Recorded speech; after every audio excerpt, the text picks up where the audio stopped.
Bonjour à tous, je vous propose de coudre la veste 124 du Burda Style de juin 2025.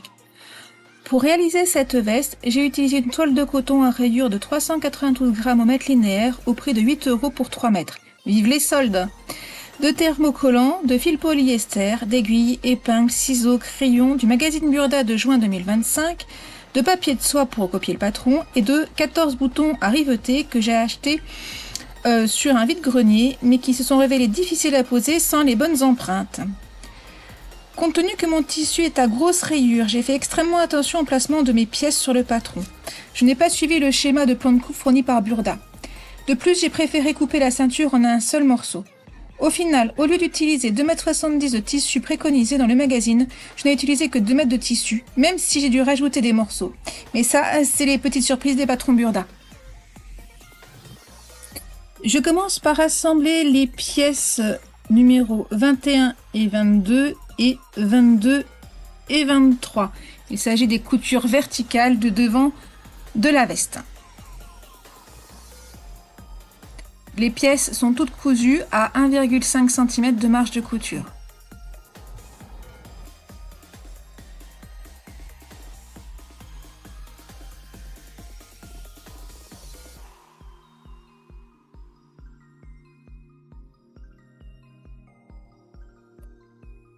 En préparation de ces coutures de devant, j'ai thermocollé la pièce 21 au niveau de la parmenture devant et j'ai formé le pli de devant milieu. J'ai également thermocollé la pièce de ceinture, le col, les pièces de col, de poignet et de rabat de poche.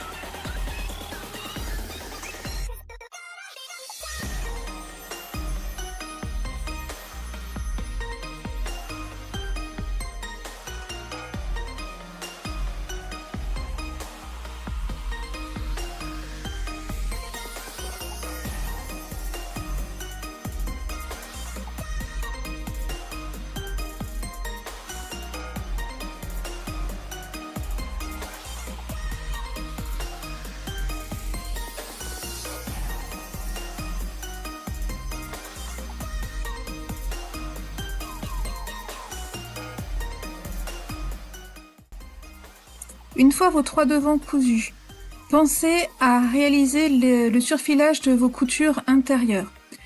Puis, venir faire les surpiqûres sur l'ensemble des pièces. Pour une meilleure régularité de mes surpiqûres, j'utilise un pied à charnière. En effet, je glisse la charnière dans la couture qui a été réalisée et cela vient piquer à, suivant le modèle choisi, 1, 2, 3, 4 ou 5 mm du bord. Faites de même pour le deuxième côté. Je viens assembler à présent les rabats de poche, donc endroit contre endroit, et piqûre à 1 cm sur presque tout le pourtour de la poche. La partie haute reste ouverte. Utilisez les deux poches de la même manière, dégarnir les coutures si nécessaire. Retournez la pièce et la passer au fer à repasser.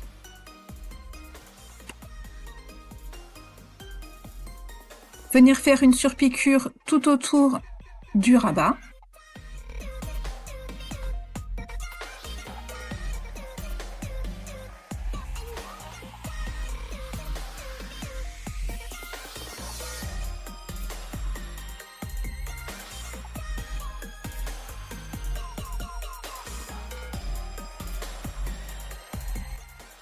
Bon alors voilà, on rentre dans le dur des magazines Burda. J'ai absolument pas compris ce qu'il voulait que l'on fasse avec seulement 2 fonds de poche et la manière dont il fallait les monter. Alors, j'ai pris la résolution de faire comme moi je savais monter une poche. Donc j'ai redécoupé, à la place d'avoir 2 fonds de poche, j'ai maintenant 4 fonds de poche. Et je vais venir placer le premier fond de poche entre les crans de la poche. Donc je redessine pour sur la poche exactement les endroits que je veux coudre, parce qu'il faut être très précis au moment du retournement.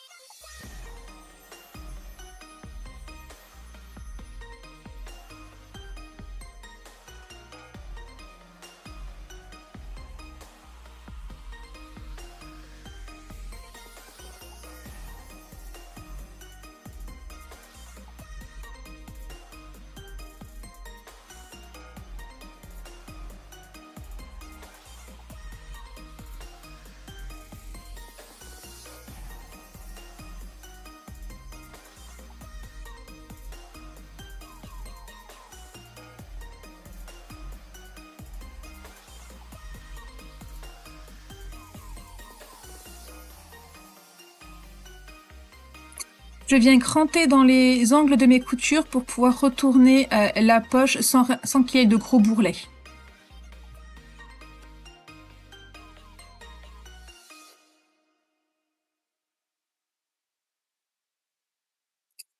Je prends mon deuxième fond de poche que je viens plaquer sur le premier fond de poche.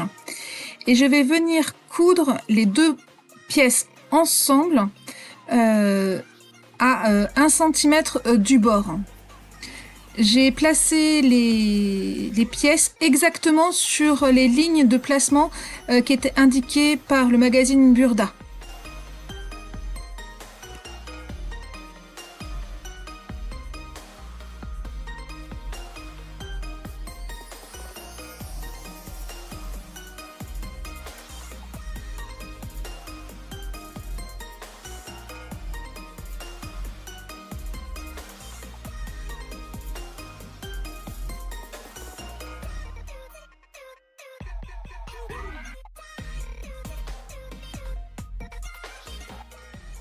Je viens finaliser le pourtour de la poche en faisant une surpiqûre vers l'intérieur de la poche, à 0,5 cm de la première piqûre.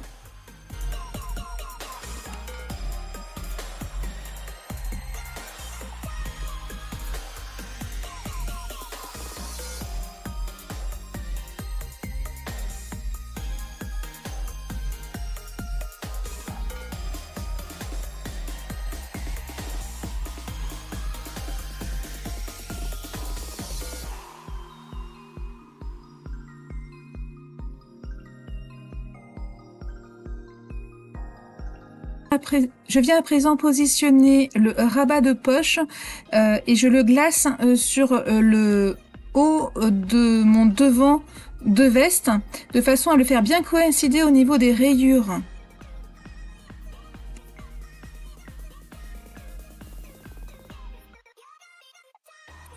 J'ai fait la même méthode de montage pour la deuxième poche, évidemment.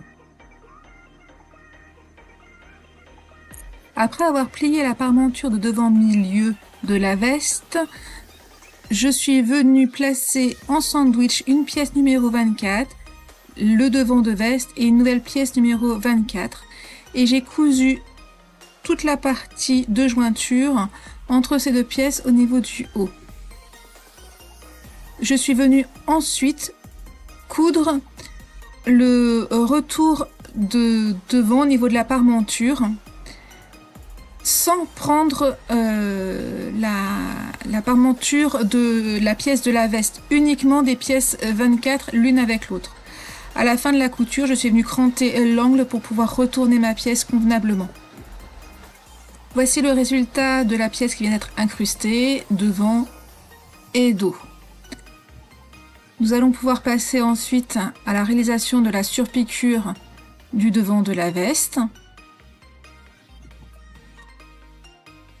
Faire la même surpiqûre pour l'autre côté de la veste.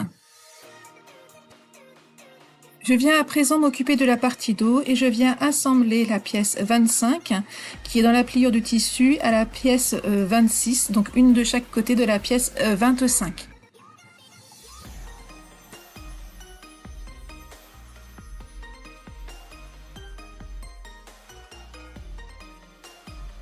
Une fois que ces pièces seront assemblées, je vais venir surjeter les pièces en prenant bien les deux coutures en même temps, les rabattre vers le milieu et ensuite je vais pouvoir venir faire la surpiqûre comme on l'a fait sur le devant de la veste.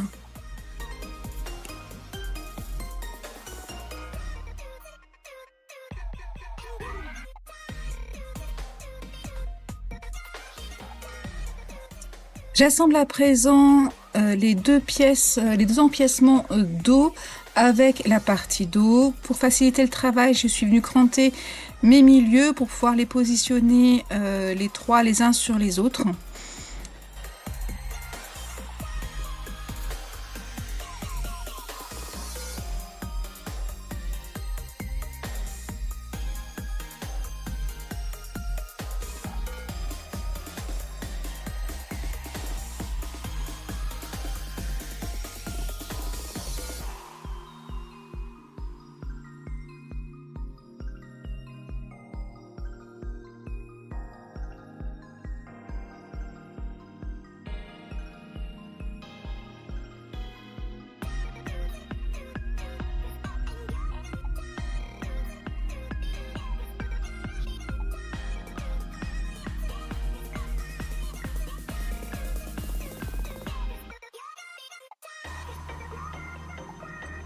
Je viens surpiquer l'empiècement dos à 0,5 cm de largeur.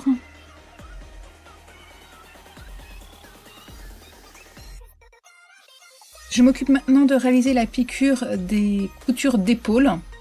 Donc endroit contre endroit pour la partie dessus et dessous.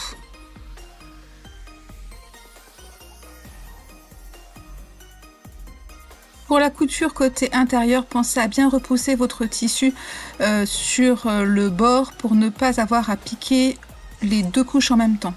Voici ce que ça donne au niveau du piquage dessus et dessous. Je viens positionner une épingle sur les piqûres milieu d'épaule pour maintenir le travail afin de positionner correctement ensuite l'épaule, enfin la manche et le col.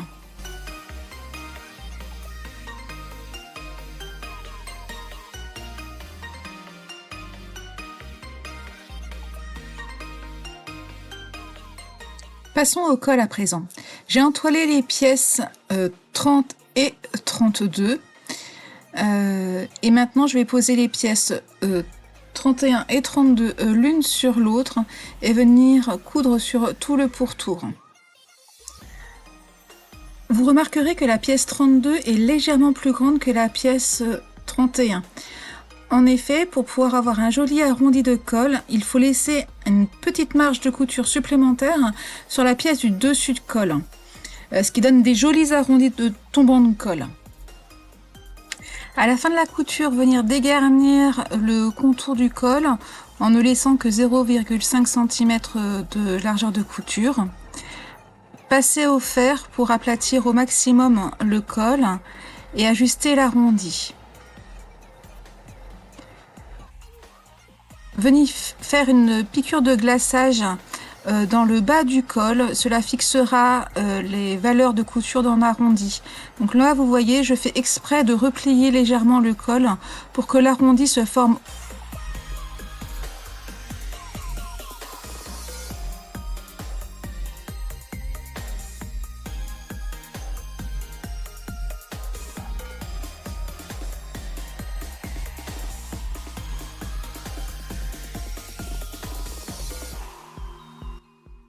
Je vais placer à présent le pied de col.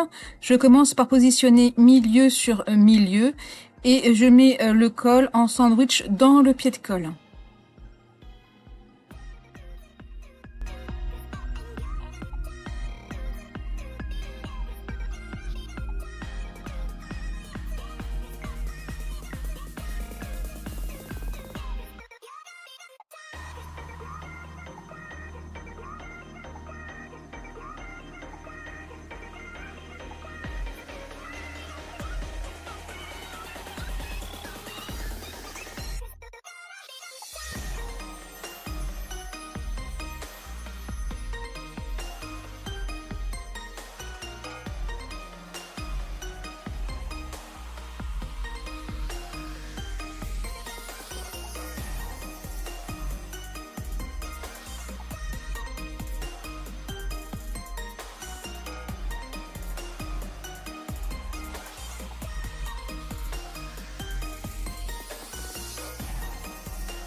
J'ai positionné le pied de colle sur le repère de marquage du haut de la veste, côté devant, et je viens coudre en sandwich sur une dizaine de centimètres de chaque côté de la veste le pied de colle. Je viendrai le fermer ensuite en 2 temps.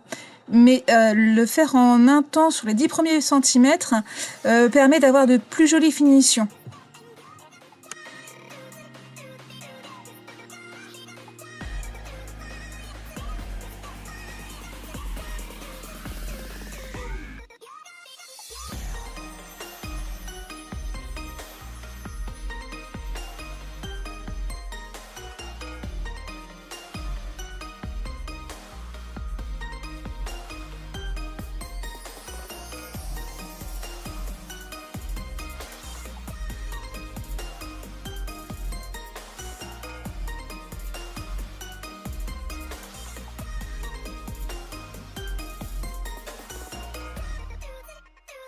Voici les morceaux de colle qui restent ouverts que je viendrai finir de coudre à la main.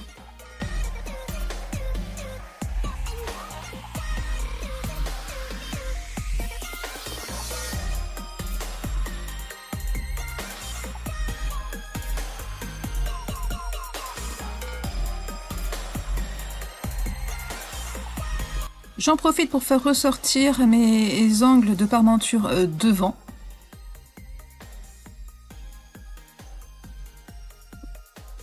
Je viens à présent assembler les coutures latérales de la veste.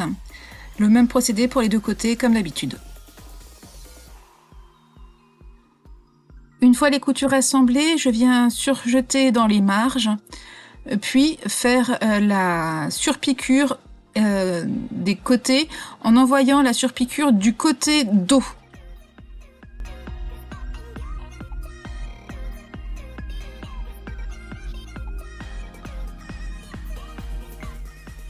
Passons à l'assemblage des manches. J'ai eu un petit souci de vidéo, donc pour la première partie des manches, il n'y a pas de vidéo. D'un autre côté, j'étais un peu énervée parce que je me suis rendu compte que quand j'ai décalqué les pièces de manches, je n'ai pas vu le petit cran de fente qui se trouve en bas de la manche. Et d'un autre côté, il n'est pas fait mention non plus dans le plan de coupe du petit rajout qui devrait être nécessaire pour une fente de manche sur celle-ci. Alors, bon, je vais monter les manches comme je peux avec seulement 1,5 cm de marge et la fente qui est derrière. Mais voici ce que j'aurais préféré avoir. Donc là, je vous ai mis sur le patron la manière dont c'est monté actuellement. J'aurais rajouté un petit rectangle de papier, donc pour que ça fasse à peu près une marge de 4 cm au niveau de la plus grande partie des manches, ce qui aurait été la partie de dessous de manche, et un petit papier de à peu près pour que ça fasse 3 cm de l'autre côté. En repliant ces 2 petits morceaux de tissu supplémentaire, on obtient une fente de manche beaucoup plus propre.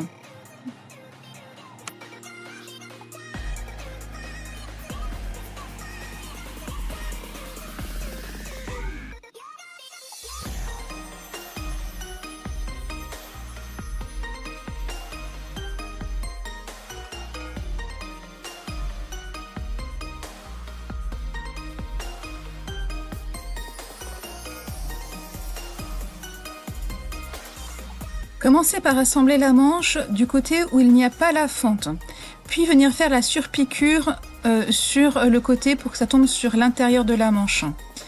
Ensuite, venez piquer l'autre côté de manche jusqu'à l'arrêt de fente et venir faire la surpiqûre de façon à ce que la surpiqûre tombe du côté où il y a l'ouverture de manche.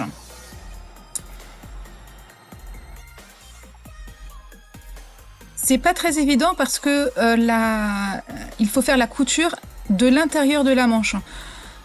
Donc, ce qui fait que ça fait un petit bourrelet au fur et à mesure que vous cousez la surpiqûre. Un petit bourrelet, bien sûr, devant le pied presseur.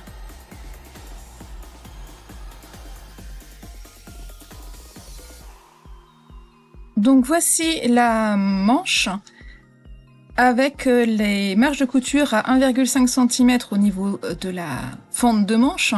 Et là-dessus, il va falloir poser le poignet de manche. Le poignet de manche, donc c'est une bande rectangulaire que j'ai pliée en deux et que j'ai préparé avec un petit rabat à 1,2 cm de l'autre côté pour faciliter le piquage après de l'intérieur du poignet.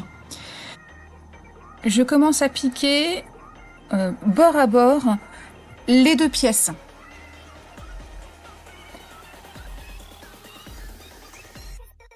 Et je commence également par coudre par le dessus de manche, c'est-à-dire que je pose le poignet face endroit sur l'arrière de la manche.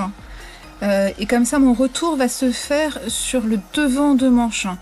Le rabat qui a été à 1,2 plié à 1,2 cm sera sur le devant de manche et non sur l'arrière.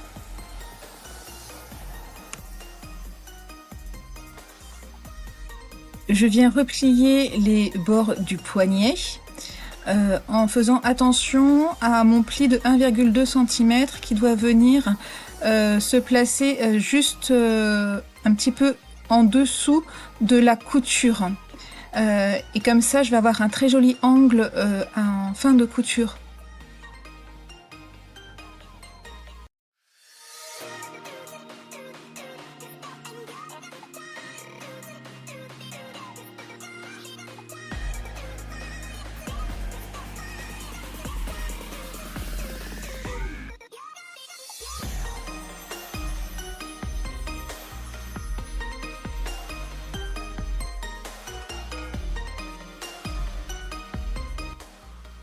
À présent, je vais venir rabattre le poignet sur la manche. Comme je vous expliquais tout à l'heure, donc j'ai préparé mon pliage à 1,2 cm du bord. Or, de l'autre côté, c'est piqué à 1,5 cm. Ça veut dire que mon bord, là, il est légèrement plus grand que celui qui se trouve sous la manche. En le piquant à 3 mm du bord, je vais me retrouver à piquer juste dans le sillon ou alors à 1 mm sur l'autre poignet, enfin l'autre côté du poignet.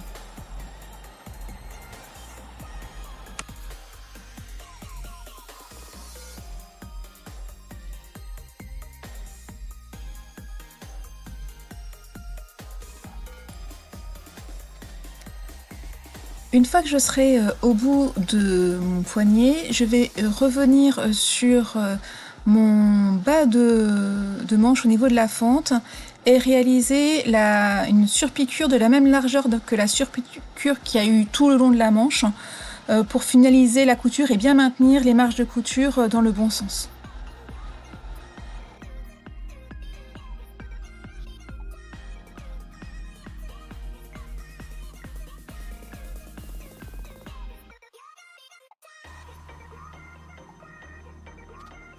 J'ai épinglé ma manche sur mon tour de manche.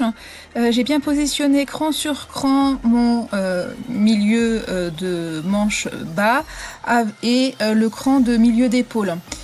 Et ensuite, je suis venue répartir l'ensemble du tour. Je passe à la machine à coudre.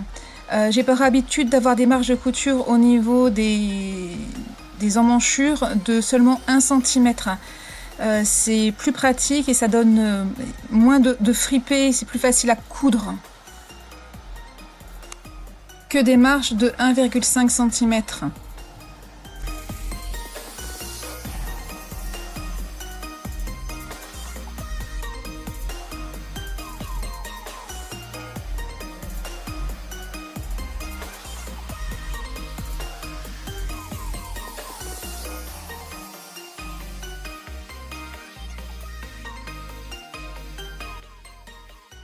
Une fois que la manche sera assemblée, j'irai la passer à la surjeteuse pour que les marges de couture soient bien maintenues ensemble et que ça ne s'effiloche pas.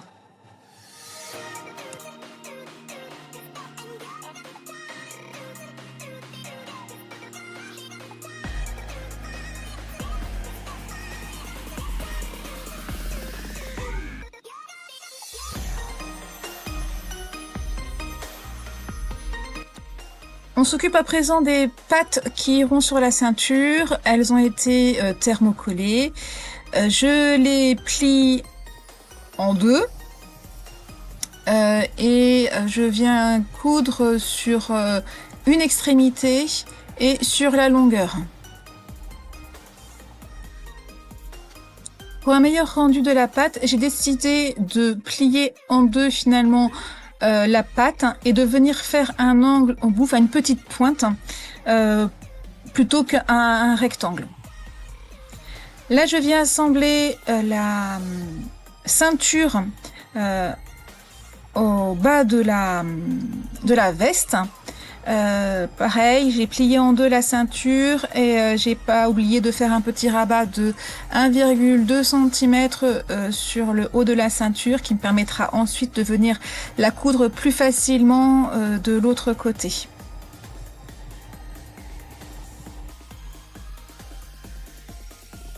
Arrivant au bout de la ceinture, n'oubliez pas le placement de votre parmenture pour éviter qu'il y ait de mauvaises surprises de pliage.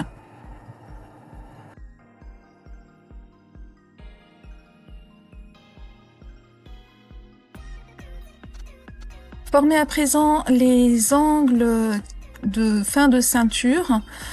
Pensez à bien positionner votre milieu et que la partie où il y a le petit repli de 1,2 cm dépasse bien de quelques millimètres l'autre partie. Venir dégarnir la couture. Et faire de même pour l'autre côté.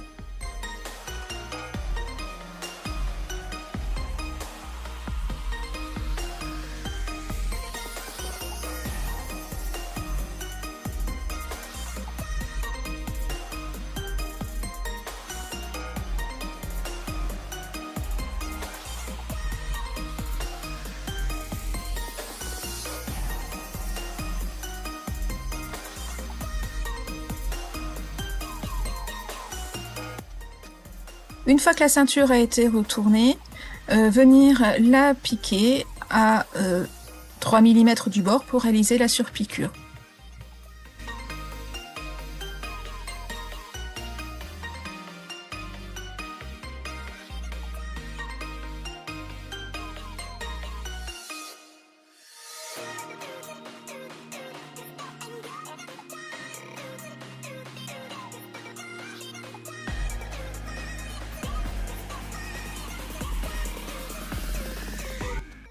En fin de couture de ma bande de ceinture, je m'aperçois que j'ai eu un petit problème de tension au niveau des épaisseurs de tissu. Donc pour rattraper ce petit décalage, je recommence à coudre mais en partant de l'autre côté pour réétirer les tissus dans l'autre sens.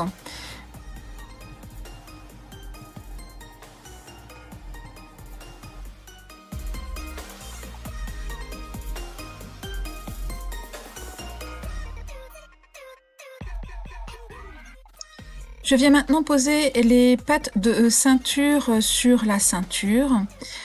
Préalablement, j'ai réalisé l'ensemble des boutonnières de la veste.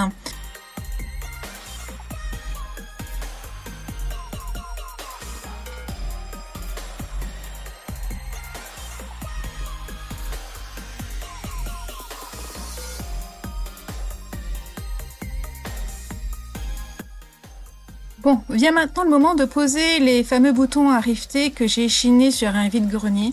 Alors, c'est des boutons qui sont absolument magnifiques, hein, et je pense que ce sont des boutons Versace qui viennent d'une très vieille collection. Le petit X, c'est que j'ai pas les bonnes empreintes pour les poser, donc ça reste un petit peu compliqué. Bon, le principe de la pose des boutons à rifter, donc vous faites un trou à l'aide d'un poinçon, vous y insérez l'arrière du bouton à rifter, et dans la machine à pression, vous y déposez le petit bouton arrière et vous venez poinçonner sur le bouton. Bon, comme je vous l'ai dit, j'ai quelques difficultés puisque c'est pas les bonnes empreintes, le bouton ne reste pas Enfin bon, bref, une vraie catastrophe. Il y a quand même 14 boutons à placer, j'y ai passé un temps fou.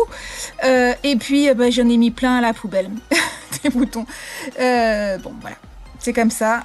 C'est pas comme si j'avais une caisse pleine d'empreintes de boutons à rifter. Allez, plus que 13 à poser et ce sera fini.